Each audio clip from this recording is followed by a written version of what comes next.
Erev Shabbat Shalom Rabotai. We are continuing with our Mishna Yomi Masechet Pesachim. We are up to Perek Aleph Mishnah Hey. Today's Mishnayot should be Le'ilun Nishmat Neria ben Svetlana Aranbaev Neriyahu ben Burcha Israelov Menuchatam Began Eden. Amen. Rabbi Yehuda stated in the previous Mishnah that the rabbinic chametz prohibitions take effect in two stages. A. Eating chametz becomes rabbinically prohibited at the start of the 5th hour. B. Other forms of benefit become rabbinically prohibited at the start of the 6th hour. Now, Rabbi Yehuda cites support for his view from a practice that was observed in Yerushalayim when the temple was standing. Vodamar Rabbi Yehuda said further, Shtei chalot shel todah pisulot. Two disqualified chametz loaves of a todah offering were taken the morning before Pesach. Now, as a background, the Rav explains, the todah, the thanksgiving offering, is brought by a person who wants to thank Hashem for having saved him from a calamity such as a serious illness. It consists of an animal and 40 loaves of bread, of which 30 are matzah and 10 are chametz. The todah may be eaten only the day that it is brought and the following night. Anything left over after this time is disqualified and must be burned.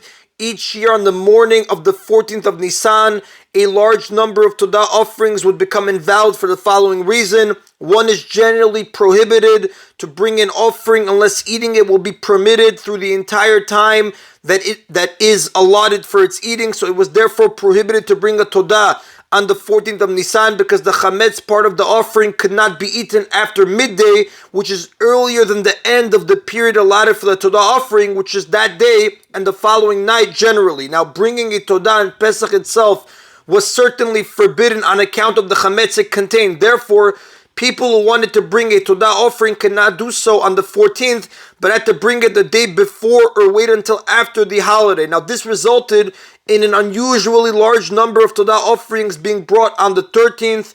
There were so many that it was impossible for all of them to be eaten before their deadline of daybreak on the morning of the 14th. Several were therefore left uneaten and became disqualified. Since these disqualified offerings had to be burned in any event, two of the chametz loaves were used for the public signal, like the Mishnah will explain, before they were burned. So again, Shtei chalot shel todah pisulot, two disqualified chametz loaves of a todah offering were taken the morning before Pesach, umunachot al gag ha'itzdeva, and placed on the roof over the row of benches on the Temple Mount as a sign for the people to see. Now the open area of the Temple Mount was surrounded by benches on which people would sit.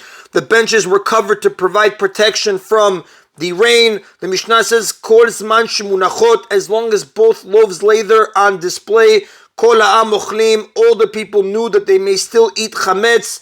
Nitela achat tolin, when one loaf was removed at the beginning of this 5th hour,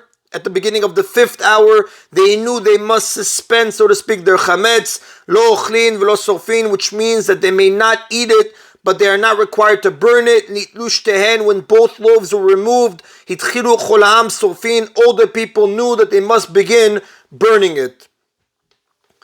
The Mishnah now quotes a third opinion about the deadline for eating chametz. Rabban Gamliel says, Chulin ne'echalim kol arba, ordinary, non-sacred chametz may be eaten the entire 4th hour and not later. Utruma kol chamesh, however, chametz that is tiruma may be eaten the entire 5th hour because tiruma may not be destroyed unless absolutely necessary. So just to give a background, the Rav says tiruma is one of the portions that must be separated from produce that grew in Eretz Israel.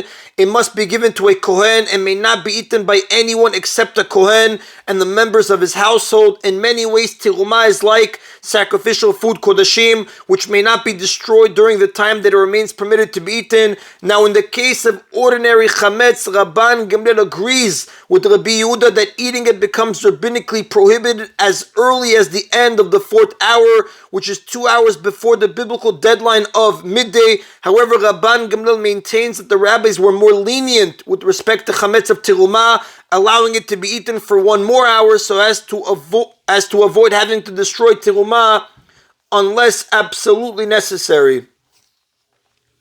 V'sofin b'tchilat shesh, and we must burn all chametz tiruma or not at the beginning of the 6th hour. Now, since confusing midday with the beginning of the 6th hour is a common mistake, the rabbis require us to burn all chametz, even teruma, according to Rabban Gamliel, at the beginning of the 6th hour. And the Rav does tell us, Ven halacha Rabban Gamliel, the halacha does not follow the opinion of Rabban Gamliel. We did say in yesterday's Mishnah that the halacha does follow the opinion of Rabbi Yehuda.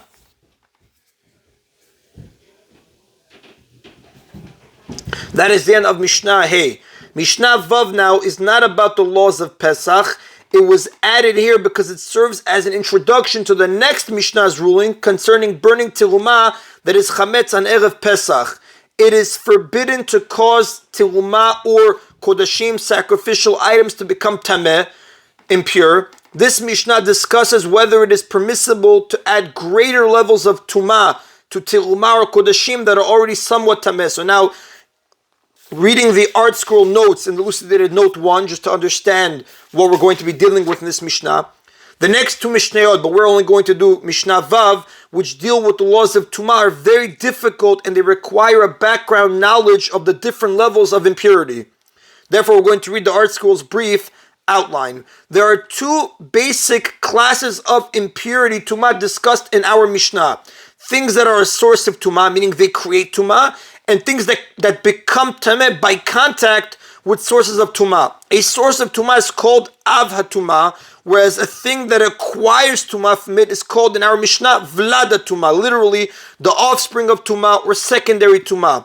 Examples of av hatumah, sources of tumah, are dead animals of various kinds and people with certain bodily conditions such as tzarat, which is a condition similar to leprosy, which the Torah decrees to be sources of tumah. Examples of secondary tumot are people, utensils, food, or beverages that touched a source of tumah. The most intense source of tumah is that of a human corpse, which is known as an avi avot tumah, literally the father of tumah. It is given this name because it makes most vessels and people that come in contact with it an avat tumah, even though they are not actually a source of tumah. There are varying levels of secondary tumah. An item that received its impurity directly from an avatuma, from the source, is a rishon, a first degree of tumah. It can convey tumah to foods and beverages, but not to people or utensils. The food or beverage that becomes tameh from a rishon is known as a sheni, a second degree of received tumah. Now, with regard to non-sanctified items, chulin, there is no tumah after the sheni level, meaning after you reach the second degree, there's no more impurity after that. Tiruma, however, can become a shlishi, can become a third degree of received tumah, and kodashim, the sacrificial items, can receive even a fourth degree, what we call revi'i. Now, kodashim that become tameh may not be offered on the mizbech, on the altar. There is a biblical commandment to destroy them by fire away from the altar, as the Torah says in Sefer Vayikra, chapter 7, pasuk 19, and the Rambam writes in Zilchot Pisulei Amukdashin, chapter 19, halacha 1. So let us begin now our Mishnah, which again discusses whether it's permissible to add greater levels of impurity to terumah kodashim that are already somewhat impure. Rabbi Chanina Skana Kohanim Omer. Rabbi Chanina, the Sigan of the Kohanim. Now, the Sigan is translated as the administrator. The Sigan was deputy to the Kohen Gadol, serving in the Kohen Gadol's place when he was unavailable. He was also in charge of all the other Kohanim, as the Gemara says in Masechet Yoma, page 39a, and the Rambam writes in Nechut Klei HaMikdash, chapter 4, halacha 16. So again, Rabbi Chanina Skana Kohanim Omer. Rabbi Chanina, the administrator of the Kohanim, says, Mimehem shel Kohanim. In all the days of the Kohanim, lo nimneu milisrof et habasar shenitma bevlad tumah. They did not refrain from burning sacrificial meat that had become tameh by touching a secondary source of tumah, thereby making it a shlishi. Now, generally speaking, vlad tumah, literally offspring of tumah, is something that acquired its tumah by touching a source of tumah, an av. The offspring is therefore a rishon, and the meat that touches it becomes a sheni. However, it is clear from the next Mishnah that our Mishnah is discussing sacrificial meat that touched the offspring of Tumah, meaning the sacrificial meat did not touch a first degree and became a second, rather touched a second and thereby became a third. So again, lo nimnu milisrov et habasar shenitma bevlad hatuma. They did not refrain from burning sacrificial meat that had become tameh by touching a secondary substance of tumah, making it a shlishi. Ima basar shenitma b'av tumah, together with other sacrificial meat that became tameh by touching an av of tumah, making it a rishon. Afal pishem osifin tumah tumato. Even though by burning the two pieces of meat together, they were adding a greater level of impurity to the impurity of the first piece, because when the meat that was a third degree touches the meat that was a first degree while being burnt together with it, the third degree becomes a second degree. Now its level of tumah thereby increases. Nevertheless, the commentaries explain, the Kohanim in charge of the temple did not refrain from burning such pieces together. So we see from this that although it is forbidden to cause impurity to sacrificial meat, once something is impure, it is permissible to impart a higher level of impurity to it, since it's no longer going to be eaten in any case, but is being burned on account of its impurity. Now, the next Tana is even more lenient. Hosif Rabbi Akiva v'amar. Rabbi Akiva went further and said, Mimehem shel Kohanim. In all the days of the Kohanim, lo nimnu miladlik et hashemesh shenifsal b'tvul yom. They did not refrain from burning oil of terumah that had become disqualified by coming into contact with a tvul yom, a person with a sheni level of tumah, who therefore made the lamp, the oil he touched a shlishi. Just to give the background again, in the context of tumah, disqualified refers to something that becomes tameh at so low a level that it cannot make anything else of its kind tameh. So for example, tirumah that is a second degree is called tameh, since it can still make other tirumah become a third degree. However, tirumah that became a third degree is called pasul, disqualified, because it cannot make any other tirumah to be tameh. So Rabbi Akiva is giving us the example that oil of tirumah that became disqualified by coming into contact with a tvul yom. What's a tvul yom? A person who is tameh, impure, must immerse himself in a mikveh to become pure.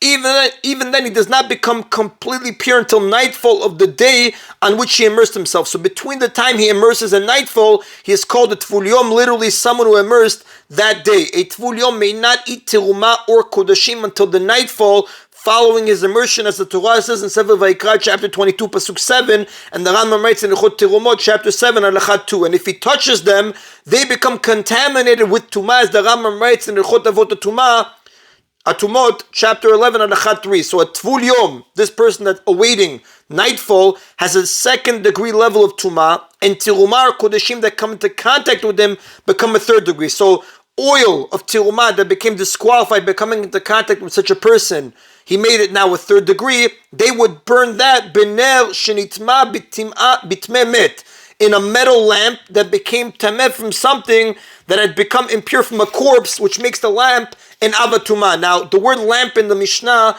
the commentators explain, refers to a bowl in which oil and a wick are placed and lit. Although contaminated tirumah must be burned, it's permitted for Kohanim to benefit from it while it's being burned. So, for example, tirumah oil that became impure may be used by Kohanim for lighting an oil lamp, as the Rambam writes in Ilchot Tirumot, chapter 2, halakha 14. Most lamps in the times of the Mishnah were made of pottery, some were made of metal. Our Mishnah speaks of a metal lamp, and we will explain that reason soon. Now, a person who touches a corpse becomes, like we said, a avatuma, a source of tumah, and a person or utensil that touches him becomes a first degree. However, this is true only by earthenware utensils, pottery. With regard to other types of utensils that come in contact with corpse tumah, the Torah in Sefer Bamidbar, chapter 19, pasuk 16, is explained by the Gemara on page 14b, states a unique rule. The utensil assumes the level of impurity of whatever it touches. If it touches a corpse, it becomes an avi avot tumah, the highest degree, like the corpse itself. If it touches something that had merely become tameh from a corpse, it too becomes an avat tumah. So the Mishnah speaks of a lamp that touched a person, for example, who had touched a corpse. By touching the corpse, the person became an avatuma. The lamp that touched this person, therefore, also became an avatuma, since we're dealing with a metal lamp, not an earthenware one. So by pouring the oil into it, we are making that oil, which until now had only been a third degree, into a first degree, since it now came in contact with the lamp, which was an avatuma. So the Mishnah again says that Rabbi Akiva says they would take oil of Tirumah that became disqualified by coming into contact with this Tvulium, the person that was awaiting the nightfall, they would burn that in a metal lamp that became tameh from something that had become tameh from a corpse. Even though by doing so they were adding a greater level of tumah to the oil's previous level of tumah, because after coming into contact with the tvulium, with that person that's awaiting immersion, the oil had carried only a 3rd degree level of tumah, whereas upon coming into contact with the lamp, which has an av level of tumah, it becomes a 1st degree. So we see from that, although it is forbidden to cause tumah, impurity, to tirumah, it is permissible to make a 1st degree out of tirumah that previously had only been a 3rd degree, since the tirumah is in any case being burned on account of its tumah. Now, the commentators explain Rabbi Akiva's teaching is even more lenient than Rabbi Chanina's, because Rabbi Chanina's testimony taught only that it's permissible to raise the level of tumah 1 degree by making a 2nd degree of tumah out of something that had been previously been a 3rd degree. Rabbi Akiva's testimony demonstrates that it's permissible even to raise the level of tumah 2 degrees by making a 1st degree of tumah out of something that was previously a 3rd degree. I understand it was a difficult Mishnah because we're not accustomed to the laws of purity and impurity. Whoever can go over it inside with the arts Kedusha, the notes, will, Bezrat Hashem, be able to understand the Mishnah to what it's referring. That is the Rabotai of today's Mishna Yomi. Everyone should have a Erev Shabbat Shalom. Baruch Adonai Le'olam. Amen v'amen.